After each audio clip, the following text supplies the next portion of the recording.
Hey guys, it's Jessica Fury, host of Dumb Girl Podcast. Tune in every Monday for new episodes. Don't forget to like and subscribe. Welcome back to Dumb Girl Podcast. Today we have Dave Ferrugio. He is the host of Dead Talks Podcast. He is an agent with Rodeo Realty. He is known for his nude listing and creativity in his listing photos.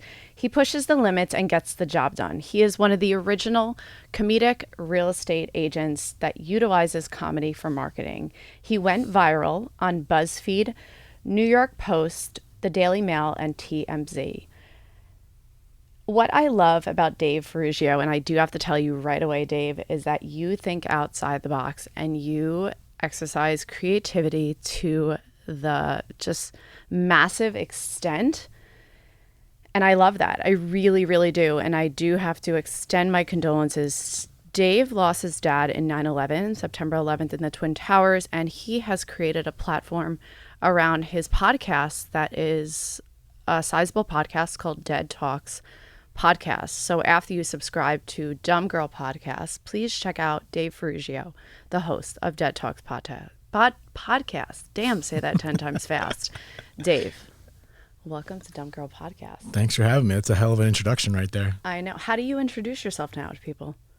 I'm David. That's about it. Really? No, it's interesting. I've been in real estate since I think I really got going in 2015, and I've always introduced myself as like, if people were to ask in regards to what I do, it'd be always real estate first. And now since I've been doing the podcast with Dead Talks, I'm mixing them both in. You know what I mean? As opposed to just saying, yeah, I'm in real estate. So now I just mentioned I'm in real estate and I have a podcast. So now the Dead Talks has caught up to my real estate career, if that makes sense. Yeah, but what are you doing in real estate now? Are you still as active as you have been? Are you still so creative with your listing? I'm not.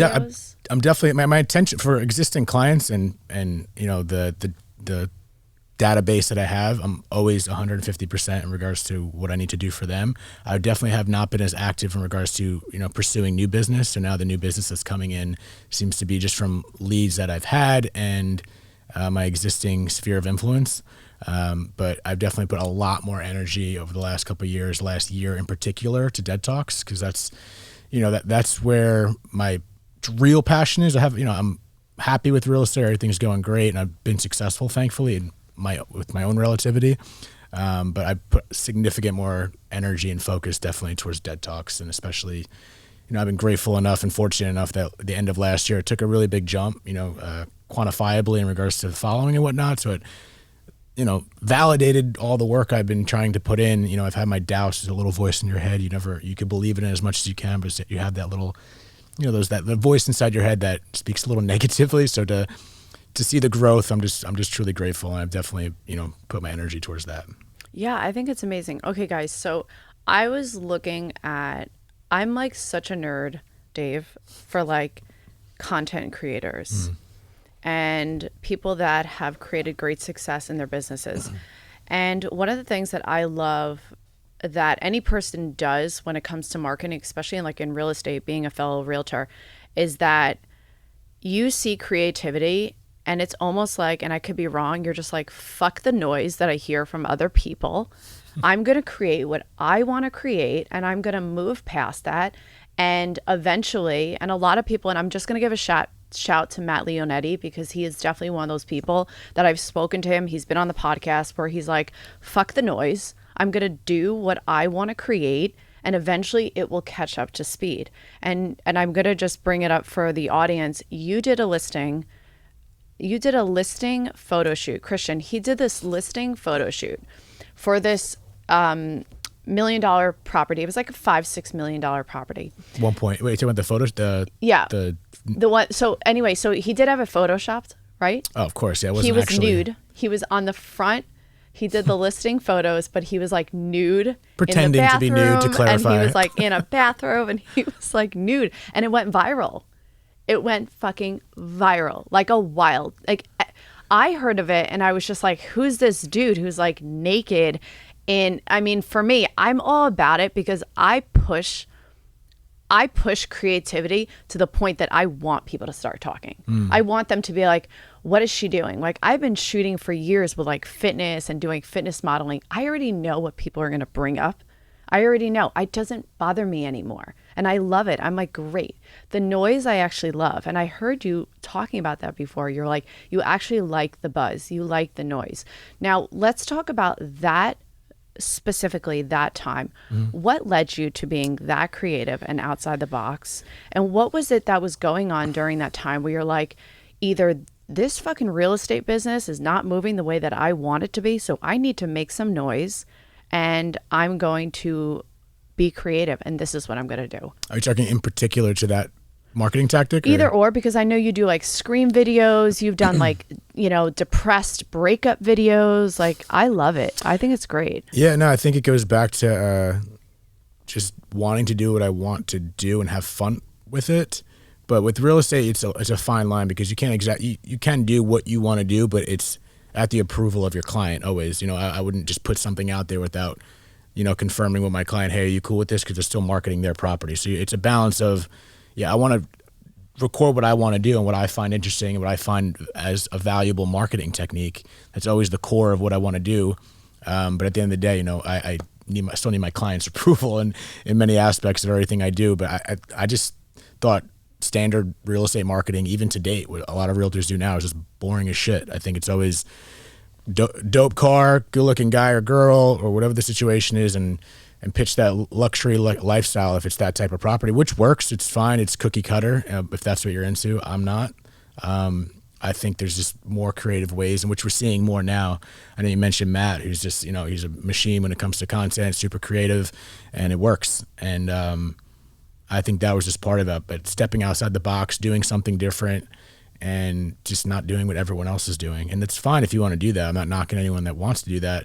Just to me, I've always had a passion for creating, and I've like writing sketches, and I thought just to use the house as a stage.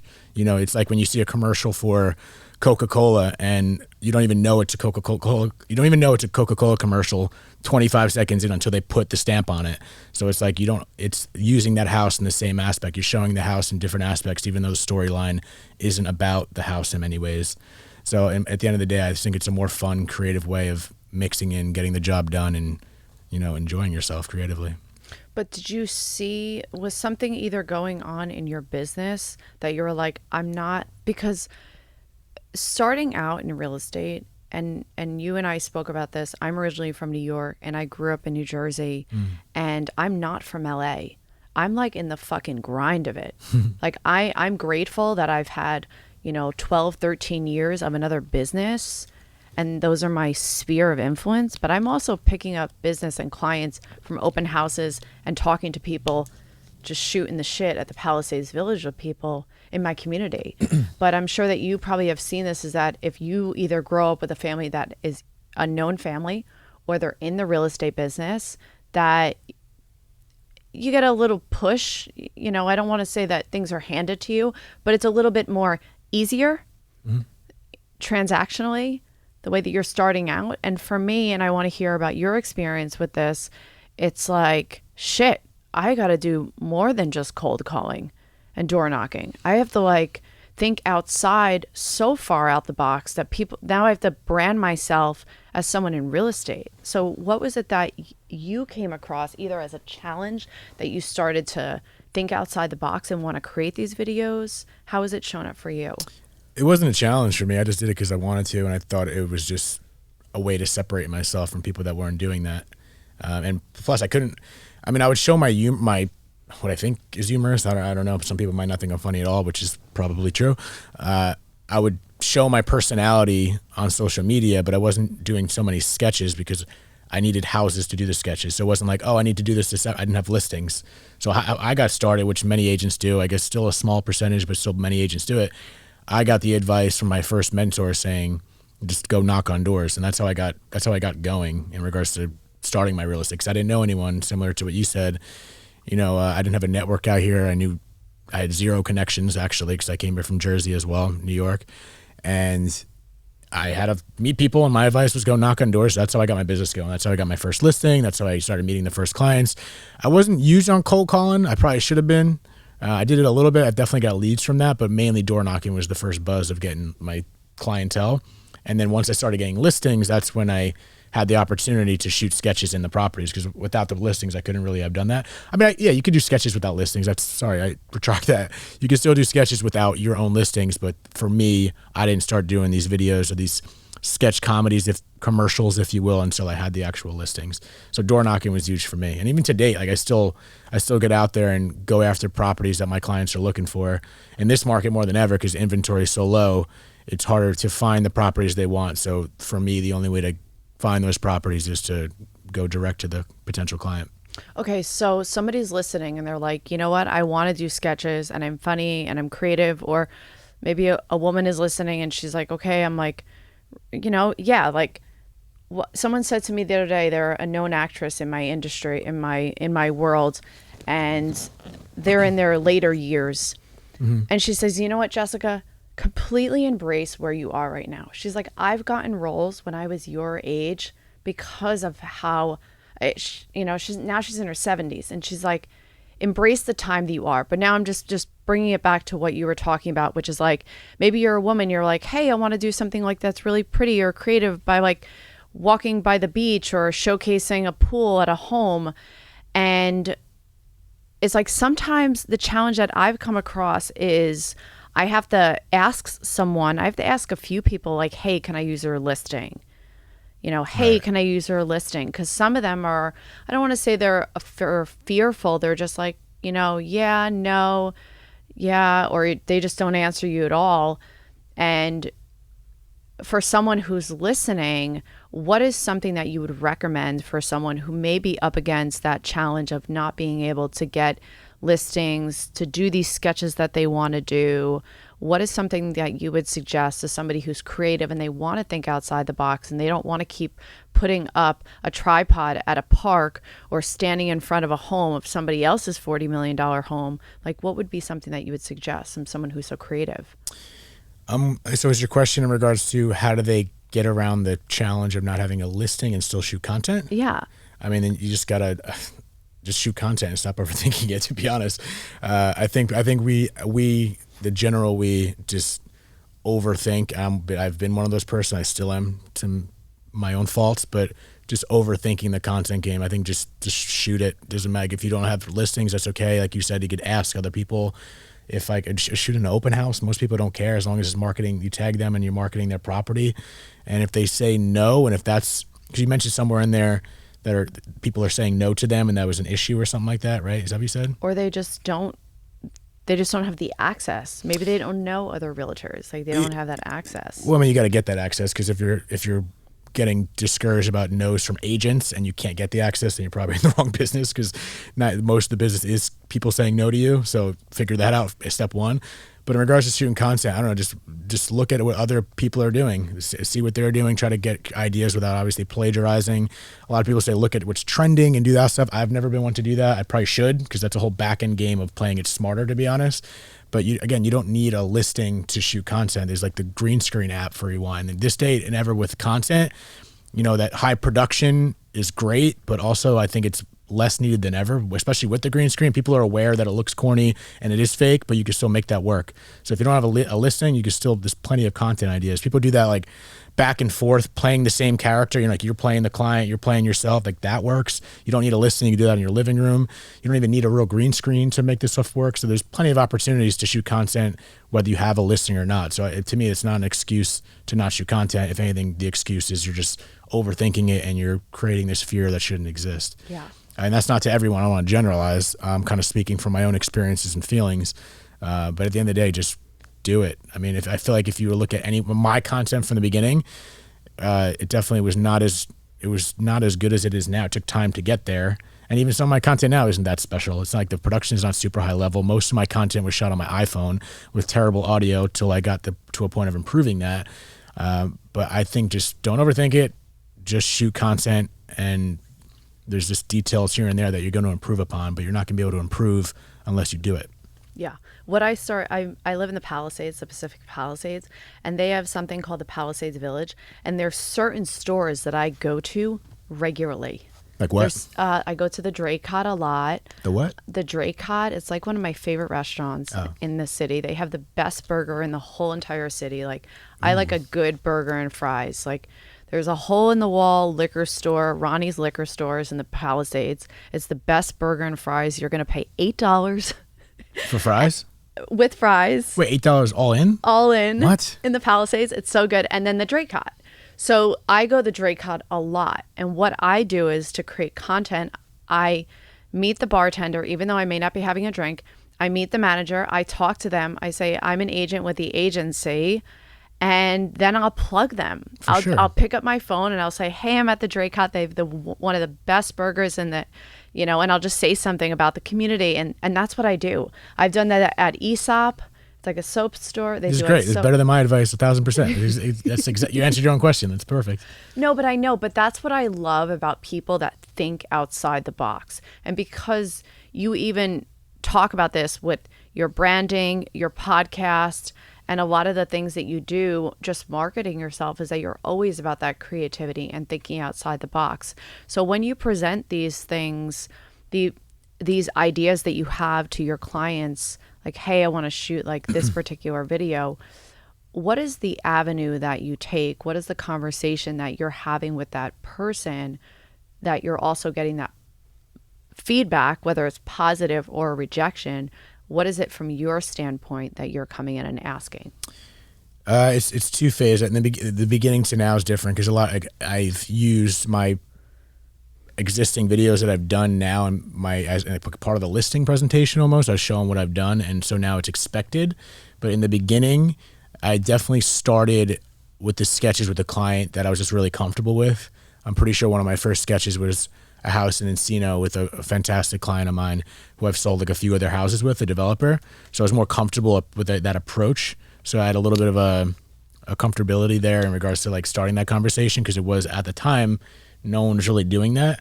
But it's just a conversation. I think it's just presenting it like any marketing tactic that you would take normally, whether it's mailers or digital ads, however you would normally market a property, you just mix that in with the same conversation.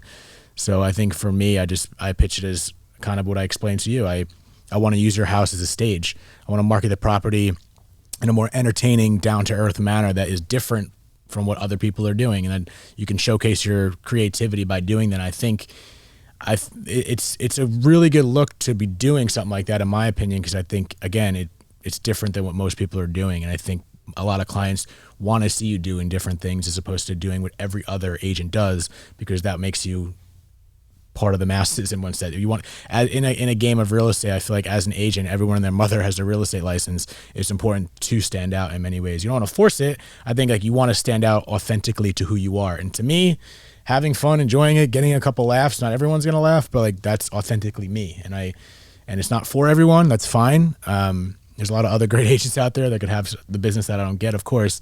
But yeah, I think it's just staying authentically you to the marketing. And for me, it was just pitching it. That was it. I just gave it a shot, and some clients like it. Have you had some clients that were like upset after you did it? They were like, hey, we didn't think that you were going to do that. No, because I usually show them first. It's your client first. It's not about my marketing, my branding. Like, it's been good for my branding, but at the end of the day, no matter if I'm in the video or not, the first goal is to present the property the best possible. That's the goal, to market the property. And all marketing that I do, that we've done, the client is aware of it. I'm not just doing anything behind the back and say, hope he likes it. Even the pretending to be nude in the photos, that was completely run by my client before anything happened. He said, yes, let's do it. So everything was approved. Otherwise, that especially, I love that it. was another level. And once again, people that saw it out of nowhere, they didn't know me. Me? Kind of, yeah, there you go. But most people like across the country are like, oh, this realtor's just doing it just to like get attention. Like, first of all, if you saw my content for 2 years, I've been doing this for a long time. Second, I was aware of how crazy that was, but the attention it got was I was like, why? It's such a state of the world right now. That's getting all the attention. I'm like, all right, everyone's got to relax. But technically it worked. It got all the attention and the house sold. I'm not saying it was because of that, but the house sold, got the job done, got my client's approval beforehand. And the Photoshop was almost too good, to be honest, because I looked at the photo, I was like, oh shit, like that looks real. Like I actually look like I'm wearing nothing.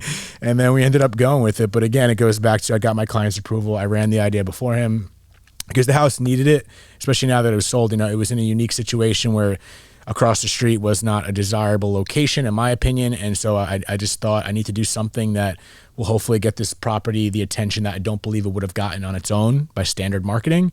And I've always wanted to do like a lifestyle shoot. This is just a quite, a different tactic of a lifestyle shoot. But we did it, and I went for it. And, it worked in many ways, and it worked against me as a personal choice because my brokers let me go because of it. But it's a whole nother conversation. It's all good. And bada bing, bada boom. You said something that was like, it's exactly what real estate is as a whole. It's attention. It's attention, and you can either perceive it for what you want it to perceive things as. One, do you want to perceive it as like a negative? There is such an attention seeker, and I'll use a story about myself in a moment, or as an attention thing. We're like, wow, you know what? They really know how to grasp and bring eyeballs to whatever it may be. And, for a long time, I've done like fitness modeling. I've been in the fitness industry and wellness for a very long time. I mean, I can, write a diet really fast, put a workout thing really fast. I can also give you advice for your well-being within 5 minutes, getting all those things done. And for a really long time, a small group of people would say that I was doing things to grab attention, and that I was really affected by that. And what it started to do, I started to create my own resentment within myself by giving the power to another person and allowing them to control something that is uniquely creative to myself. And then I just started to embrace it. I was like, fuck it. Like, I'm not going to allow, and I'm sorry, I'm not going to allow to give my power away to someone that I'm genuinely passionate about. And to be creative, I feel I'm a very spiritual person. That is God, my higher power, a higher source, energy that is far beyond a power that I've ever had in my whole entire life. And I know it.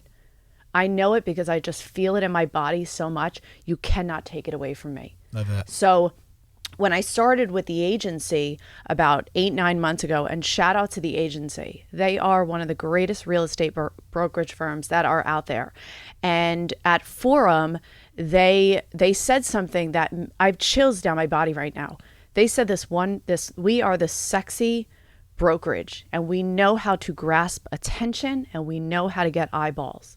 And I sat in that seat and I listened so intensely. And I've spoken about this on many different times, on many, many, many occasions. I know that my podcast is Dumb Girl Podcast. I know 1,001%, 100 times down the ring, it has nothing to do with being dumb, but I'm going to run with it. Call Her Daddy became one of the biggest podcasts in the whole entire world. I know what I'm on to. So I sat in those seats, and now I'm going on a tangent, is that all those big agents selling $500 million, close to $1 billion, more than $1 billion in sales yearly, turned around, and everything that they were talking about is that your wellness, your mindset, you wake up every day, you work on your mindset, your relationships. This is a business of relationships, and the business in itself, not door knock this or call this. It was the business of itself and what worked to them. And in that moment, I took my past in fitness, in wellness, and I'm grateful. I have the best clients and I have the best relationships with people for years, and that's how I created this.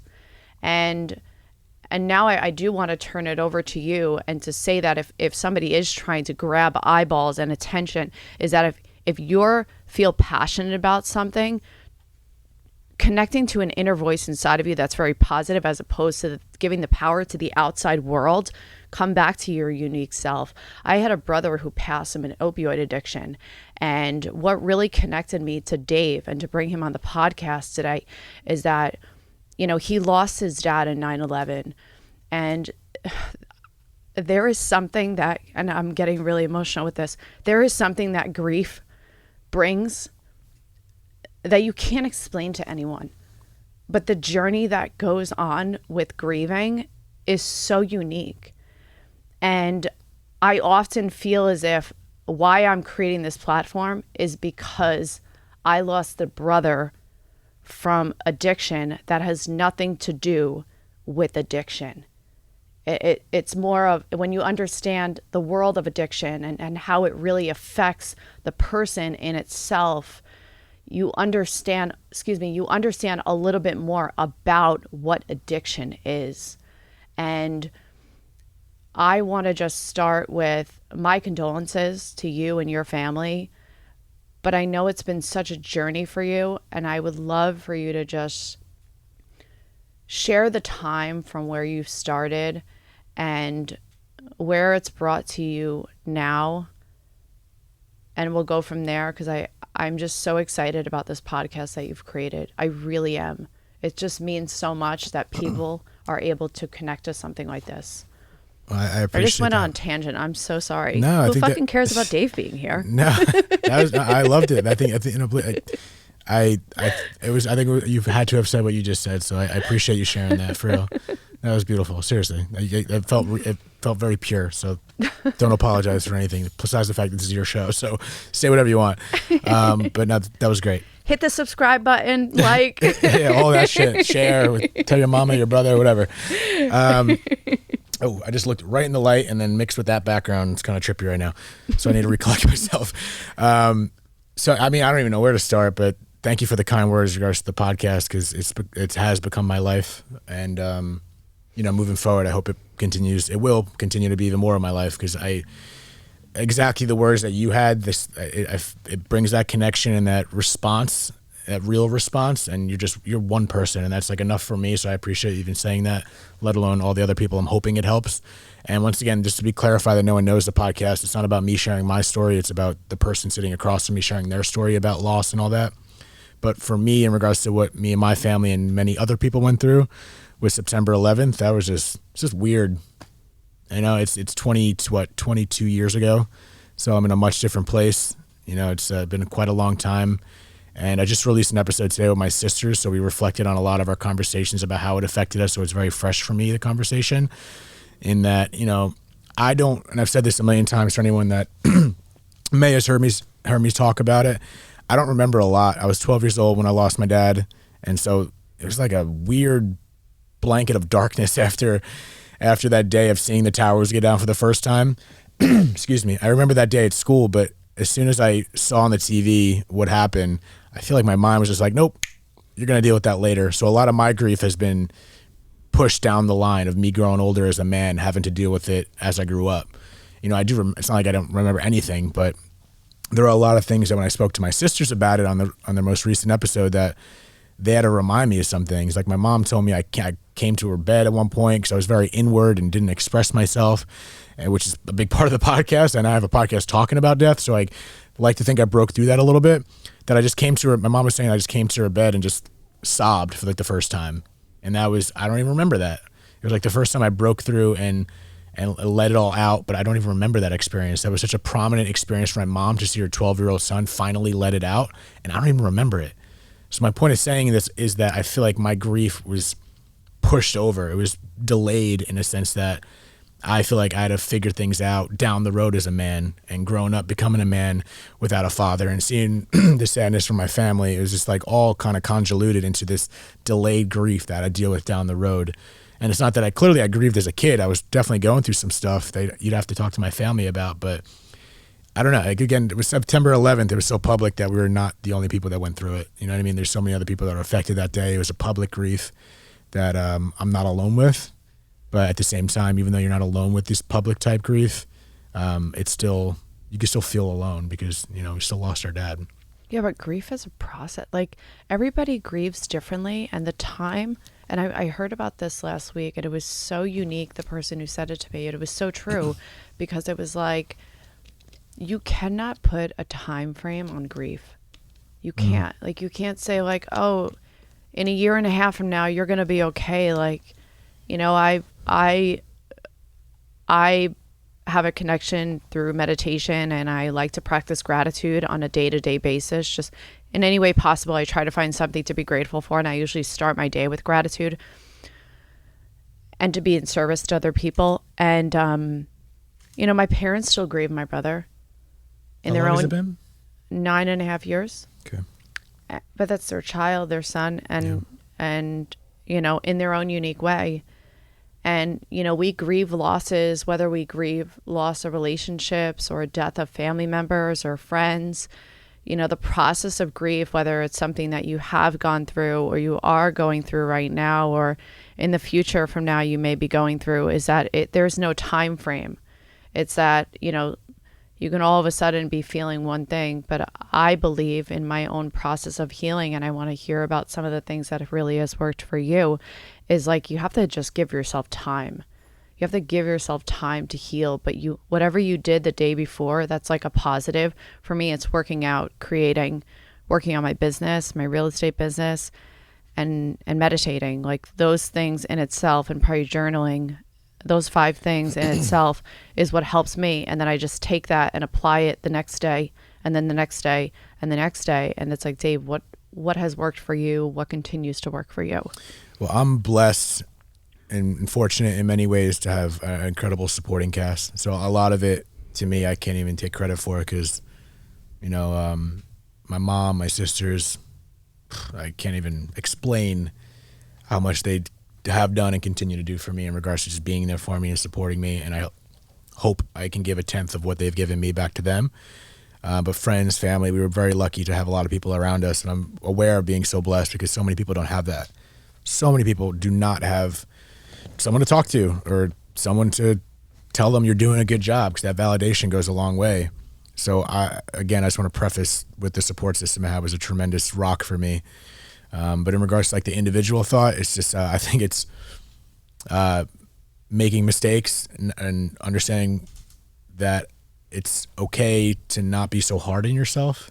I think being easy on yourself, going through whatever, let alone grief, is give yourself a little bit of a break. Don't be so hard on yourself, because I think everyone's their own worst enemy, and I'm definitely that. But yeah, don't be so hard on yourself. Give yourself a little bit of a wiggle room on how you're feeling, because when it comes to grief, it's so complicated that you may feel something that makes no sense. You may feel something that makes perfect sense. You may feel something that you think means this, but it means that. You may be angry. You may feel guilty. It's just feel all of it. That's my thought, is just let yourself feel it, is I think a big thing for me. When I go through whatever, I sit in it. I might feel like shit for a while, but eventually that kind of decreases. Like what might knock you down may take you out for 2 weeks. Then eventually you let yourself go through it. Then it's only a week. Then it's only 3 days. And I can recover quicker. The triggers feel a little bit less damaging. But again, grief stays with you forever. So I don't think you're ever going to be completely healed, but you can kind of evolve with it. But to me, it's not being so hard on yourself, allowing yourself to feel whatever it is. And then amongst feeling that and allowing yourself to feel it, I think you start to understand those feelings. It's like a deduction process. Oh, I feel angry. Why do I feel angry? Because of this. And what about that makes me feel angry? And then you kind of deduce one by one, layer by layer, and then you eventually, I think, get to the reason as to what it is. So, but as long as you're honest with yourself, you know what I mean? It's easy to, just as easy as it is to lie to someone else, you can easily lie to yourself, and eventually you start believing these things. So I think be honest with yourself. Don't be so hard on yourself. Allow yourself to feel it. And back to what you were saying, find those things that do make you feel good, and hopefully in a healthy way, because 7 beers can make you feel good, but I'm not saying that's the best path. But like maybe going, like exercise is great. Simple things like that, going for a walk, writing things, finding a hobby, whatever it is, those things go a long way too, as part of the onion and layers of what works. Not always just one thing. So this is my personal experience, my opinion. None of this may apply to anyone listening. Could be completely different. It's my personal experience and thoughts. I think you just got to go out and figure that out. And the one thing we can't control is how we think and how we perceive the world, and everything else is external. Like you mentioned earlier in this podcast, they may be able to perceive what I'm doing. That's them. That's external. They may be able to say this about me, but the only thing we can't control is what we think and how we think, and that is a discipline in itself. And I think it's just a day-by-day thing, minute-by-minute thing. Sometimes it's good to see the future, have a goal, but it's okay to like let go of how we're going to get there at the same time. So I think, just take it day by day and just, excuse my language, but we got to chill the fuck out. Because at the end of the day, I'm not sure how much of this matters. We need to chill the fuck out. You know what I mean? I'm not sure how much all this matters at the end of the day. And I think the love and the feeling we have is real enough to know that it does matter. And I'm not trying to get so existential about it, but I don't know. I think sometimes we can't take it as serious as it is and just enjoy what we can. I think it's what you do as individuals and you turn it into something that you want to give back to another person, and you can only hope that they give it back to another person. I know it sounds really woo-woo, but if you really think about it in like the smallest micro things, you're like, oh, it's like the simple things. Oh, it's the like little things in helping life. someone. Like it really is. 100%.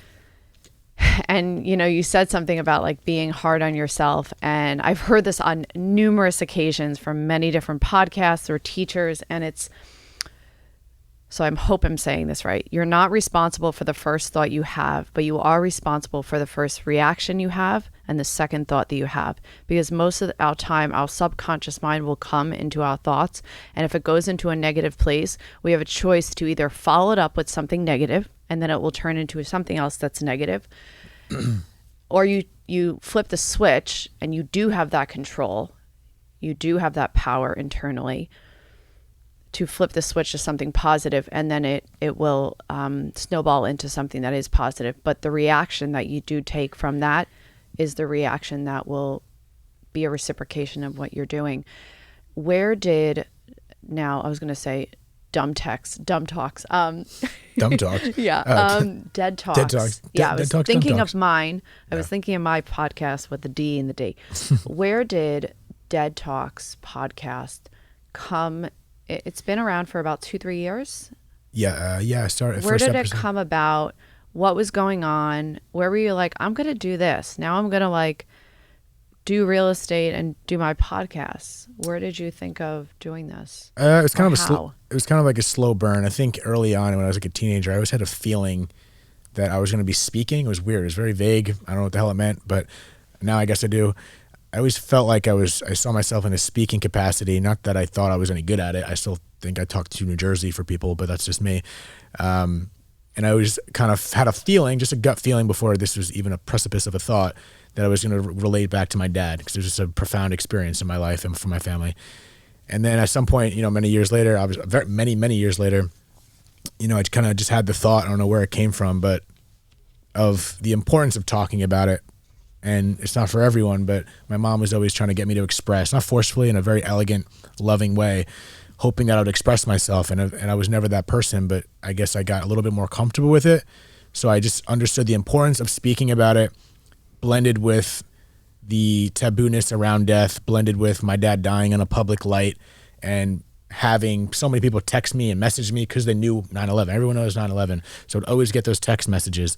And then I thought, what about someone else that lost their dad on a Tuesday on September 11th, 2012? Like it wasn't as a profound date, so they don't get those messages. So that led me to think I want to share other people's stories, shed light on their story, and just the importance of stories in general. Like stories have been around forever, and it's such a powerful way to connect with people, because when someone shares a story, someone else relates to that story, and it's just a compounding effect. So I just saw the beauty of sharing other people's story, not so much my story, and talking about a conversation that I think in our culture, specifically in America, is very, it's not as expressed as much. It's not a conversation that is discussed as much as I think it could be, because it doesn't have to be as morbid and sad. It's literally life. Like death and life, there's a line down the middle, and there's one on the other side of each other. So to me, we're all avoiding, and I say all, I don't mean to generalize, but we're all avoiding a conversation that is the most relatable thing to everyone. There's literally nothing that is more relatable than death. People say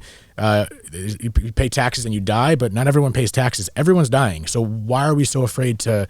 I understand why we're so afraid, because what the hell is happening next? I have no idea. And it feels so sad when we lose someone, but at the same time, it's so natural that we're so scared of something so natural, because it sucks to lose someone. You're not going to talk to him again. You believe you're not going to talk to him again. I don't know what's going to happen. Maybe we do. There's plenty of wild ass stories out there. People still talking to them that people might just call BS on, but I'm going on a tangent. At the end of the day, I think death is just so taboo. It needs to be talked about. I think it's the most relatable thing we are. I think it's an important discussion that we're all going to face eventually, if you haven't already.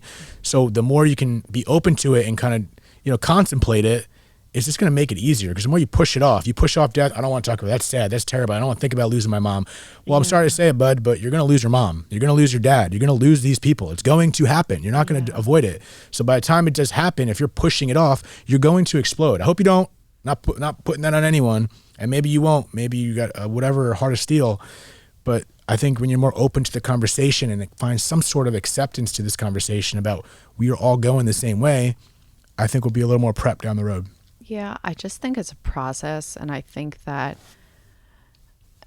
it sucks. and I think that that's sort of how I feel with addiction, and just that's how I feel because there's like an epidemic with addiction, and I think with death itself, yes, we all know we're all going, but there is something far beyond just knowing that we're going to die. It's tragic. It's suicide. It's the unknowing. It's knowing that on April 17th of 2014 at 10 p.m. at night, Eastern Standard Time, you wake up the next morning on April 18th of 2014 at 8:05 a.m. and basically 26 years later, you find out your brother's been passed on, and you don't even, and so for things like that, you're like, wait, what? So there's something that is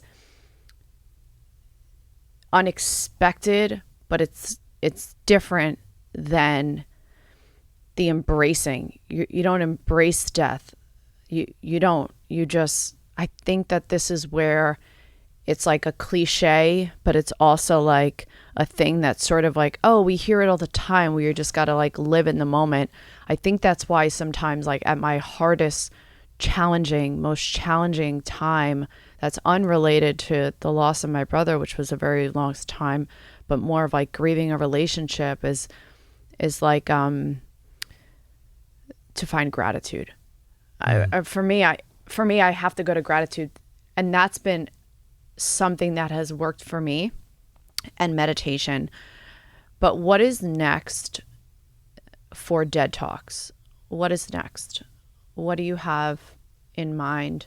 What are you planning? What do you want to take with the platform that you've already created? I mean, I have a lot of thoughts on where I plan on going with it. I just got to do it. Obviously, my thought process is Dead Talks is the brand. The podcast is like a main vein, but it's going to be so much more than a podcast. Because again, I think, when you talk about the specific conversation with your brother, beyond the potentially incomprehensible rant I just went on, I think, every episode that we have, I'll get back to your question, I promise.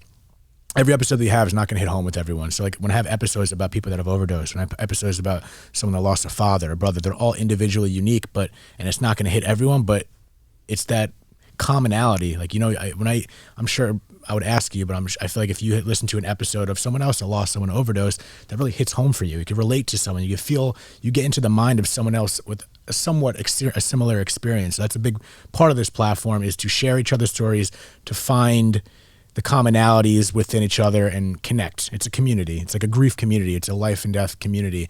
Even though I explore it in many different avenues.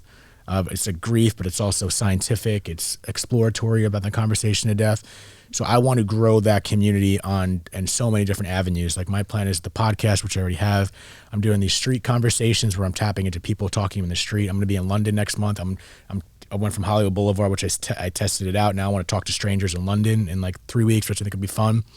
I want to do live events. With the live events I plan on doing, I want to have like these panels of guests that I've had, and bring people on, have a live panel for like an hour, mix in stand-up comedy to like break up the mood a little bit, music, networking. As weird, grief networking sounds weird, but that should be a real thing. And they're already out there. Like I'm not like rewriting. I'm not a pioneer, but I want to do it my own way, where it blends in that levity, makes it more down to earth, which I think would be fun to bring up stand-up comedy. I want these live events across the nation, hopefully globally. I think there's book opportunities, and not just so much. The realistic part is, I want to earn a living from this, so I can do this full time. It's not just so I can just put the money and buy a boat. Like I want to earn a living because it'll allow me to do it full time. So I think the book opportunities, I can share the stories of the podcast into these books. I think there's series idea. I want to explore death as a docu-series and just explore these different avenues of death that I have ideas for. So I think Dead Talks is essentially like a media company around the conversation of death, not just the podcast. The podcast is so much fun because I meet so many cool people, and I hear so many different perspectives about death, which is a conversation about life. So we talk about life, and even if you haven't lost someone, the lessons you can learn from someone that have lost you can apply that to so many different avenues. Whether it's a relationship, there's different types of loss. There's the loss of a job, there's loss of a friendship, there's loss of a lover, loss of a friggin' puppy. Like that's almost sometimes worse for some people. So loss is a part of life. And if you're scared to talk about death, totally get it.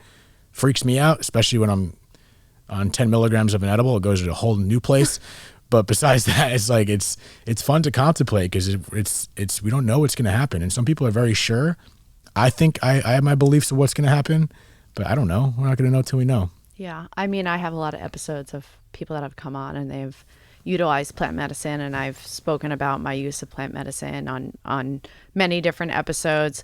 And I think that if I actually, and maybe will incentivize you to bring me onto your podcast, just throwing it out there, is that I actually, there's something that I don't relate with specifically with somebody who has lost someone from an overdose. And I will not share this on this podcast because this is what my podcast is not about because none of us saw it coming and none of us knew. But I just think, Dave, that what you're creating is so unique. And what I find to be so special is that at the end of the day, like I look at it as like I have a real estate business. I love my business in real estate. I could talk business and creativity with people all day and wellness. Like, don't get me started. But I do have to express so much gratitude for what you're creating in service to other people because you do allow a sense of vulnerability for another person to feel safe enough to share that, which a lot of people don't necessarily feel safe sharing. And I've experienced that 1,001 times in my business and fitness. I know things about people that they would never disclose in a real estate transaction. But when it comes to their mind and their bodies and their lifestyle, I've heard so many different things. And that's what I find to be most valuable. I just find it to be so valuable. So I like to ask all my guests 3 questions before they leave me. I mean, they can always come back, but for today, they're going to leave me. What is a non-negotiable in your morning routine that sets you up for the day? Making my bed. Oh, okay. Cool. What is a piece of advice that you can leave the listeners or a suggestion that they can apply to their daily routine, their business, and or relationship or death? Or death? Or grief. We'll say grief. Yeah, no, I think trust yourself. I think you got to trust your intuition and, ride with that. I think in a very saturated world with a lot of noise, a lot of opportunities for different information and perspective, it's hard to remember which voice is yours because we're so biased in everything we hear and other people's opinions, which I think is important to absorb and respond as opposed to react, which you kind of discussed. I think it's kind of staying true to yourself and making sure you know that what voice is yours and not someone else's and trusting yourself. What are 3 qualities peers of yours would say about you? Oof. Bad qualities or good qualities? Good qualities. Hopefully there's a couple, but I don't. You'd have to ask them. So I hate to toot my own, and I don't know. I hope to think that I make like kind of what you said in regards to my podcast, which I think helps. I at least try to make people feel comfortable, and I'm very moody. So for those of you that know me, I hope I don't come off like an asshole all the time. But I try to make people feel comfortable. Like especially, I'm learning that a lot from my podcast, especially talking about something so vulnerable. I want you to feel good, and maybe I get that from my sisters. But I think one is I make people feel comfortable no matter the situation. Like if they walk into a party, I see someone standing there by themselves, I want to say what's up, just whatever, if that makes any sense.